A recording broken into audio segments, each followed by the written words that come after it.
just a little bit deeper, actually a lot deeper, into emotional intelligence.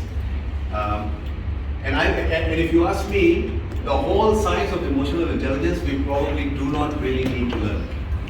All we need to learn is that one area in emotional intelligence. Remember, I showed you 6 areas, and this is one of them, the number 2, empathy. What is empathy? And we like to focus a lot on empathy when we're doing customer service. And especially when I'm also conducting training, I also focus on empathy. Because I need to be able to say certain things that make sense to you.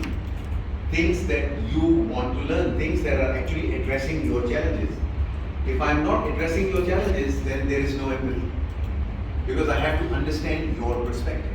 That's ultimately what we call empathy. And remember, we spent 1.5 hours this morning just talking about attitude and behavior and mindset. And if mindset is the key to providing high levels of customer experience, then we better understand what empathy is all about.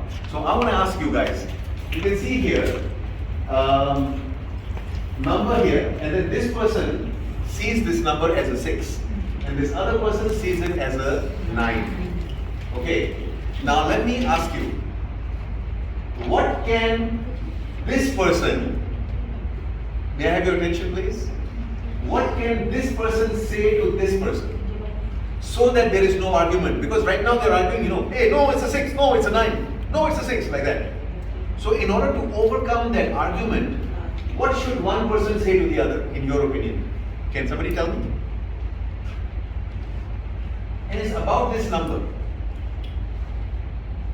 Let's say this guy's name is Denise, and this person's name is Farah. So what must Denise say to Farah so that there's no more argument? Come to my side. You need to understand my perspective. That's why I keep saying it's a 6, right? Okay. You're absolutely right, but we're going to just convert that into a certain bit of a dialogue. So this is what this person should be saying. I can understand that it is a 9 from your perspective. So the moment I say that, the moment, let's say, Denise says that to Farah, all of a sudden Farah will say, okay la, so this person understands my perspective. Like, let's say if you are cooking in the kitchen, panas sangat, very hot, and then anyone who's married, I don't know who's married and who's not, and I'm not going to ask you. So assuming that you are married, So if you are cooking in the kitchen and the husband comes in and says, what are you cooking? And then you say, I'm cooking this, and then he walks away. And you are hot and sweaty and all that, he didn't even care about that, just wants to know what's cooking. That's not empathy, isn't it? Yes. So when I go to the kitchen, because my wife is a housewife, okay, so when she's cooking, I go inside the kitchen, I know it's hot, so I'll say, wait a second. So I'll go back out, I'll grab like something, like a book or something, and I'll go inside, I'll go like this. And then she goes, like that, and you are feeling hot. That's empathy. Guess what? After I walk away, she's still smiling. Because somebody understood what she was going through to provide a nutritional meal to the family. That's why she's sweating and hot inside the kitchen.